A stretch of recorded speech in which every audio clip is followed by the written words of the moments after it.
Je n'avais pas prévu de revenir sur ce sujet avant un petit moment, je vous avais fait déjà 2 premières vidéos là-dessus, c'est l'affaire Delphine et Cédric Jubilard. Il y a des nouveaux éléments et des nouvelles choses qui sont apparues il y a quelques jours dans la presse et qui laissent à penser peut-être une nouvelle piste d'enquête et je me suis dit que c'était peut-être le moment de faire un petit peu le point sur cette affaire. Donc vous le savez, j'ai déjà essayé de discuter de l'affaire Daval, ensuite j'ai fait une première vidéo sur l'affaire Jubilard, j'ai refait une deuxième vidéo sur l'affaire Jubilard, un point un peu plus complet, je donnais un peu mon opinion et je notais un petit peu ce qui était sorti et tout ça. Encore une fois, je vous préviens, cette vidéo est seulement informative. C'est une vidéo où je fais simplement le point sur les dernières informations qui sont parues dans la presse et où je vous donne mon avis qui est purement subjectif. Voilà, je veux pas vous convaincre ou quoi que ce soit, je vous donne juste mon avis parce que c'est le principe de cette vidéo. Et encore une fois, nous ne connaissons pas la vérité, nous ne savons pas aussi où en est l'enquête, nous n'avons sûrement pas les détails de beaucoup de choses, il y a beaucoup de choses qui sont, à mon avis, restées à entière discrétion de l'enquête et qui peuvent justifier le fait que Cédric Jubilard soit maintenu en détention, les renvois de ses demandes, du coup les rejets de ses demandes de remise en liberté, etc. Donc là, on se base uniquement sur ce que nous on sait, sur ce qui a été dévoilé, ce qui a été balancé dans les médias et tout ça, et pas sur le fond de l'affaire ou sur les choses qu'on ignore. Voilà. Je préfère être clair là-dessus, je préfère vraiment... je préfère vraiment faire un petit disclaimer pour éviter tout malentendu ou prise de position radicale, alors qu'en fait, on n'a pas tous les éléments de l'affaire. Alors, nous y allons...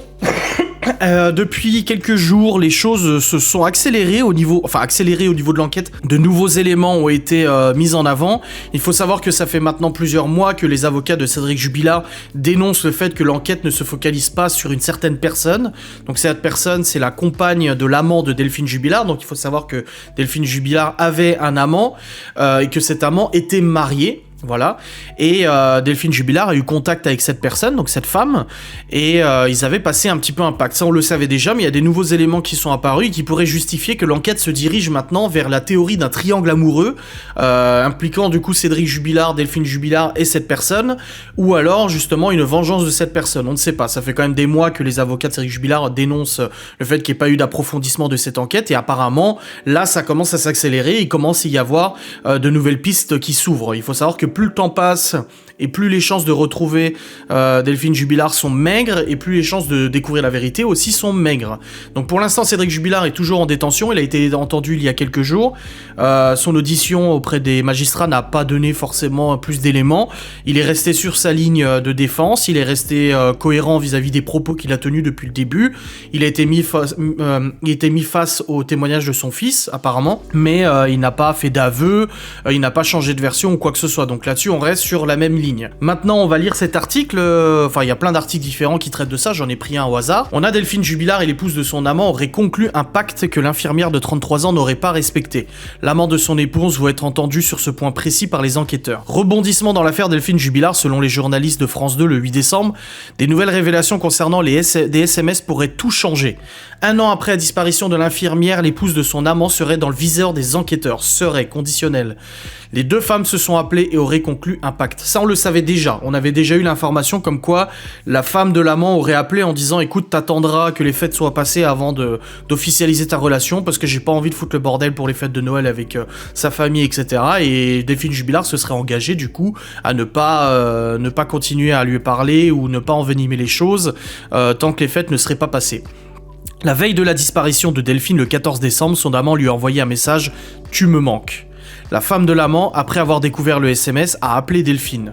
Après cet échange téléphonique, les 2 femmes se seraient envoyé une vingtaine de SMS. Un pacte a été conclu. En attendant que la femme se sépare de son époux, elle aurait demandé à Delphine de ne plus le contacter.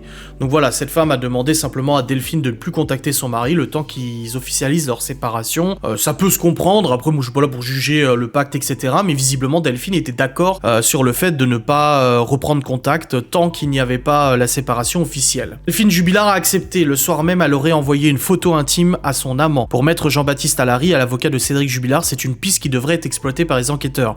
On a balayé ça d'un revers de manche. La veille de la disparition, la femme de l'amant a appelé à 145 reprises un numéro non identifié. Jamais l'amant et sa femme n'ont été entendus sur ces points. Alors, voilà la news. C'est pas une news qui est très longue ou quoi que ce soit, mais ça mérite réflexion. Est-ce que finalement on se dirigerait pas vers une vengeance de la femme de l'amant avec complicité de Cédric, je ne sais pas. En tout cas, il y a plusieurs pistes qui viennent de s'ouvrir. Je pense qu'en effet, à mon avis, les enquêteurs, ça fait déjà un moment qu'ils sont sur cette piste, mais vu qu'on n'a pas toutes les informations sur le dossier, nous on pense que ils ont balayé ça et tout, mais peut-être, je crois que de toute façon les avocats ils ont accès au dossier de l'instruction de toute manière, ils doivent savoir un peu plus que nous, mais en effet ça pourrait donner un alibi à la femme de l'amant de faire disparaître Delphine Jubilard. Alors est-ce que ça a été avec Cédric Jubilard, la complicité, ou quelqu'un d'autre, je ne sais pas, mais c'est vrai que c'est assez particulier comme situation dans la mesure où ils avaient conclu un pacte, le pacte a été rompu, le soir même Delphine Jubilard lui envoie une photo d'elle en nuisette ou je sais plus quoi.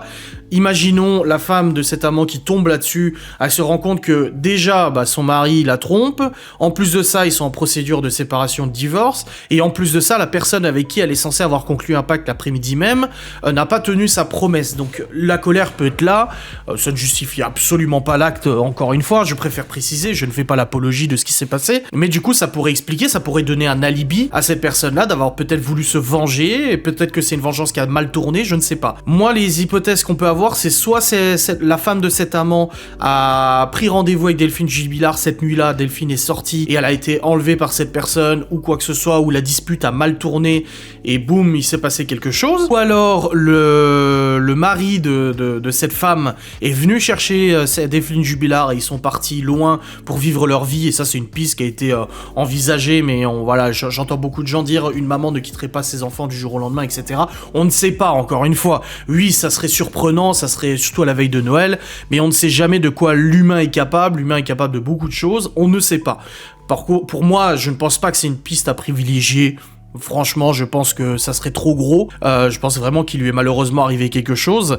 Mais ça, c'est une deuxième piste. Et la troisième piste, ça serait la complicité de Cédric Jubilard. Parce qu'il faut quand même noter que cette femme a appelé à 145 reprises un numéro non identifié. Ce que j'ai cru lire, c'était un numéro sur WhatsApp, sachant que WhatsApp est une messagerie cryptée, qu'il faut pour ça que les magistrats ordonnent une réquisition auprès des opérateurs, auprès des fournisseurs d'accès, etc. pour avoir la piste de qui elle a appelé. C'est assez compliqué. C'est peut-être même pas sur WhatsApp, c'était sur Telegram ou des messageries encore plus privées, je ne sais pas. Mais je pense que l'affaire peut être résolue s'ils arrivent à identifier qui cette femme a appelé. Peut-être qu'elle a appelé Cédric Jubilard pour lui dire « Écoute Cédric, je viens de découvrir que malgré le pacte, etc., elle a continué de lui envoyer des photos, une dispute a éclaté au domicile, seule avec sa femme peut-être, ou alors cette femme est venue au domicile et une dispute a éclaté à plusieurs et ça a mal tourné, je ne sais pas. Il y a des choses à éclaircir. Moi je pense que si cette femme serait venue au domicile de Delphine Jubilard, il y aurait peut-être eu des témoins, ou les gosses ils auraient peut-être témoigné en disant on a entendu une autre femme et tout. Après les enfants apparemment des auditions, ils ont dit qu'ils n'arrivaient pas à discerner les voix et tout ça. Je ne sais pas, c'est peut-être la piste d'un triangle amoureux, en effet. Peut-être que la femme de cet amant s'est liguée avec Cédric Jubilard pour commettre l'irréparable, ou alors cette femme a agi seule, ou elle a agi avec quelqu'un qui n'a rien à voir avec Cédric Jubilard, et encore une fois, on ne sait pas. On n'a pas la vérité sur cette affaire. Malheureusement, on n'a pas plus d'informations, et je pense qu'il va falloir attendre que les enquêteurs fassent leur travail, tout simplement, et voilà. Donc c'est vrai que c'est quelque chose que j'avais déjà abordé, c'est une piste que j'avais déjà abordée dans ma dernière vidéo, et que vous aviez été nombreux à commenter, donc n'hésitez pas encore une fois à me donner votre avis en commentaire. Je trouve ça très intéressant d'échanger avec vous, mais j'avais pas mal de personnes en commentaire qui avaient relevé le fait qu'en effet la femme de l'amant était suspecte et les pistes d'enquête n'avaient pas été suffisamment, selon les médias encore une fois et les avocats de Cédric Jubilard, approfondies. Donc j'espère que ce petit point de situation vous aura fait plaisir. On reviendra sur cette affaire dès qu'il y aura des nouveaux éléments. De toute façon, moi j'aime bien faire ce genre de vidéo, donner mon avis, étudier un petit peu ces articles. Maintenant je vous laisse libre cours dans les commentaires, dans le respect, etc. Donnez votre avis. Est-ce que ça a changé votre opinion? Est-ce que ça n'a pas changé votre opinion? Est-ce que vous pensez qu'elle est coupable ou pas? Encore une fois, les gens sont présumés innocents, mais on a le droit d'en parler et de commenter ce genre d'affaires. Voilà. Je vous remercie à tous d'avoir regardé cette vidéo, je vous fais des bisous et je vous dis à très vite. Salut.